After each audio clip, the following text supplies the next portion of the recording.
Hello everyone, welcome to the SSC guidance.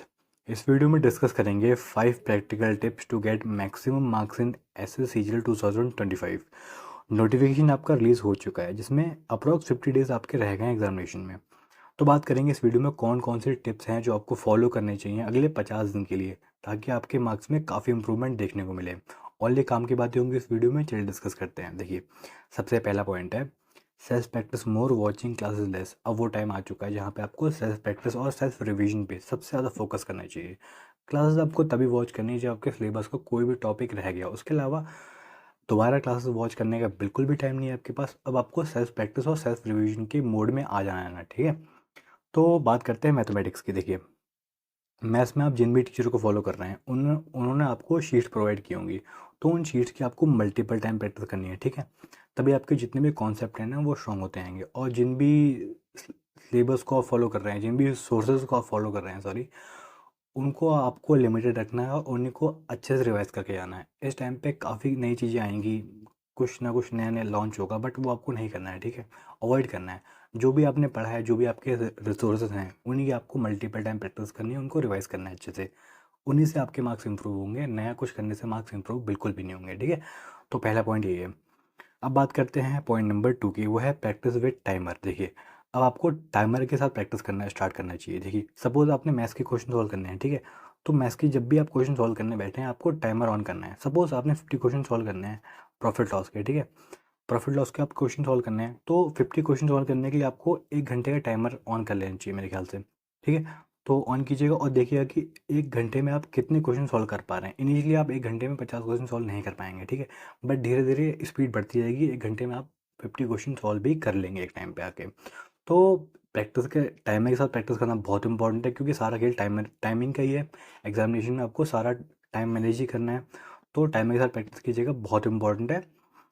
ये बहुत important tip होने वाली है। स्पीड काफ़ी आपकी इंप्रूव होगी इससे, ठीक है। तो स्पीड बढ़ाने के लिए आपको काफ़ी इंपॉर्टेंट है कि आप टाइमर के साथ प्रैक्टिस कीजिए, ठीक है। अब बात करते हैं पॉइंट नंबर 3 की, वो है ट्रैक योर सिलेबस। देखिए, सिलेबस को आपको ट्रैक करना बहुत इंपॉर्टेंट है। आपने अभी तक जो पढ़ा है, बट उसको अगर आप सही से सिस्टमेटिक वे में कवर नहीं कर पाए हैं, तो इस सीट को आप यूज़ कर सकते हैं। इस शीट में आपको क्या है कि इसके रिगार्डिंग मैं वीडियो अपलोड कर चुका हूँ, ठीक है। आप देख लीजिएगा एक बार। तो इस शीट का आप यूज़ कर सकते हैं, आपको सिलेबस को काफ़ी सिस्टमेटिक वे में ट्रैक हो जाएगा। और जो भी टॉपिक आपका रह गया होगा ना, वो इसमें आप देख सकते हैं कि आपका जो रह गया और जितना आपने कवर कर लिया है, ठीक है। तो इसकी वीडियो मैं बना चुका हूँ ऑलरेडी, इसके बारे में डिस्कस नहीं करेंगे यहाँ पे, ठीक है। टाइम वेस्ट होगा, कोई फ़ायदा नहीं है। अब बात करते हैं पॉइंट नंबर 4 की, वो है बुक ऑफ एरर। देखिए, मॉक टेस्ट लगाना बहुत इंपॉर्टेंट है। ये बुक ऑफ एरर क्या है, इससे पहले बात करते हैं मॉक टेस्ट की। देखिए, अब वो टाइम आ चुका है जहाँ पे आपको डेली कम से कम एक मॉक तो देना ही देना है, अगर आपका सिलेबस अप्रॉक्स कंप्लीट हो चुका है। अगर नहीं भी हुआ है तो अल्टरनेट डेज में दीजिएगा, ठीक है। बट मॉक लगाना बहुत इंपॉर्टेंट है इस टाइम पे। मॉक के साथ सबसे इंपॉर्टेंट है उसका एनालिसिस करना। एनालिसिस करने के लिए आप दो तरीके से उसको यूज़ कर सकते हैं। देखिए, या तो बुक ऑफ एरर के लिए आप, ये बुक ऑफ एरर है क्या पहले बताता हूँ मैं, ठीक है। देखिए, जो भी आप मॉक टेस्ट लगाएंगे ना, वहाँ पे आपको कुछ मिस्टेक्स दिखेंगी आपकी, ठीक है। तो उनको आपको नोट डाउन करना होता है। या तो कोई कॉपी मेंटेन कीजिएगा, रफ कॉपी है जो भी है, ठीक है, मेंटेन कीजिएगा। या फिर आप इसको ऑनलाइन भी कर सकते हैं। ऑनलाइन आपको उसको टेलीग्राम पे बना सकते हैं, ग्रुप है वो, मैं आपको दिखाता हूँ अभी, ठीक है।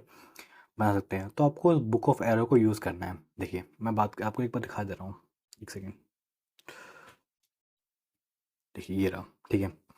तो बात करते हैं बुक ऑफ एरर की, जो कि मैंने टेलीग्राम पे बनाया था। देखिए, एक सेकेंड।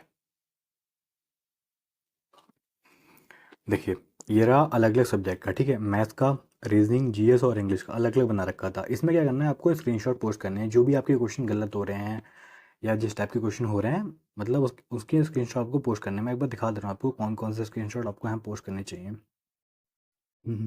एक सेकंड गाइस, देखिए ये रहा। देखिए, बुक ऑफ एरर में आपको क्या करना है, तीन तरह के क्वेश्चन आपको यहाँ पे पोस्ट करने हैं। क्वेश्चन ये होता है कि आपने अटेम्प्ट तो किया, बट वो क्वेश्चन रॉन्ग हो गया लैक ऑफ रिवीजन की वजह से। उस क्वेश्चन का स्क्रीनशॉट लीजिएगा, वहाँ पे पोस्ट कीजिएगा पर्टिकुलर सेक्शन में। मैथ्स का होगा, जीएस का होगा, इंग्लिश का होगा या रीजनिंग का होगा, ठीक है। वहाँ पोस्ट कर दीजिएगा। उसके बाद कुछ क्वेश्चन होते हैं आपने गलत क्यों है, क्योंकि सिली मिस्टेक हुई है इन क्वेश्चन में, ठीक है। प्लस की जगह माइनस कर दिया, ये कुछ सिली मिस्टेक हुई हैं। तो वो भी स्क्रीनशॉट लेके आपको वहाँ पोस्ट करना होगा, ठीक है। उसके बाद क्या है, क्वेश्चन आपने कुछ स्किप किए होंगे। स्किप क्यों होंगे? या तो आपने उसको पढ़ा ही नहीं है, कुछ नया टाइप आ गया, या तो पढ़ा ही नहीं है, ठीक है, ये रीज़न हो सकता है स्किप करने का। तो उस क्वेश्चन का भी स्क्रीनशॉट आपको वहाँ पोस्ट करना होगा विद सॉल्यूशन। Got it?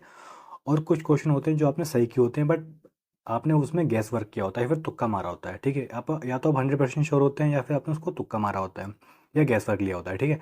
तो उसका स्क्रीनशॉट लेके भी आपको वहाँ पे पोस्ट करना होगा, ठीक है। समझ में आ गया यहाँ तक? तो बस आप पोस्ट करके देखिए, उनको रिवाइज भी करना है बाद में, मैं बताता हूँ एक सेकंड। मतलब तुक्का मारा होगा, थोड़ा बोलने में ऑकवर्ड लग गया, बट ठीक है, आप समझ गए होंगे।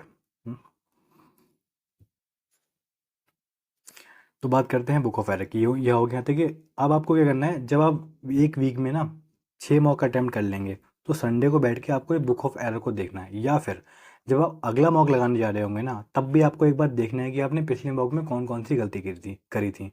तो इस तरह से आपको इसको यूज़ करना है। बिलीव मी, बहुत बेनिफिट होगा, बस आप करके देखिएगा, ठीक है, बहुत बेनिफिट होगा। बात करते हैं अगले पॉइंट की, वो है कैलकुलेशन प्रैक्टिस की। देखिए, वो अगला पॉइंट है पॉइंट नंबर 5, जो कि है कैलकुलेशन प्रैक्टिस। देखिए, आपको क्या करना है, कैलकुलेशन की प्रैक्टिस करनी है डेली बेस पे, एटलीस्ट 15 मिनट पर डे, ठीक है, 20 मिनट भी कर सकते हैं हम। तो आपने क्या करना है, सबसे पहले स्क्वायर, क्यूब्स, टेबल्स लर्न करने हैं, फ्रैक्शन टू परसेंटेज वैल्यूज़ को याद करना है, ठीक है। बहुत इंपॉर्टेंट है, इसकी इंपॉर्टेंस हर किसी को पता होता है। मैं आपको एक बार दिखाता हूँ, ठीक है, देखिएगा, एक सेकेंड। इसके बारे में बात मैं पहले भी कर चुका हूँ किसी वीडियो में। देखिए, वो ये रहा, इंपॉर्टेंस ऑफ कैलकुलेशन क्या है। देखिए, किसी भी क्वेश्चन में दो दो चीज़ होती हैं, एक होता है उसका कॉन्सेप्ट, और दूसरी होती है उसकी कैलकुलेशन, ठीक है। अगर आपके कॉन्सेप्ट स्ट्रॉन्ग है, ठीक है, सपोज मैंने क्वेश्चन, स्क्रीन पे क्वेश्चन है, ठीक है, मैंने वो पढ़ा और वहाँ से उसका ये नोट कर दिया, ये था कॉन्सेप्ट उसका। बट अगर मेरी कैलकुलेशन वीक है ना, तो मुझे इसको सॉल्व करने में टाइम लगेगा, ऑब्वियसली टाइम लगेगा, तो मेरे उस कॉन्सेप्ट को स्ट्रॉन्ग होने का कोई बेनिफिट नहीं है। अगर कैलकुलेशन वीक है तो ओवरऑल टाइम लग जाएगा। इसलिए बेटर है कि कैलकुलेशन को इम्प्रूव करना बहुत इंपॉर्टेंट है।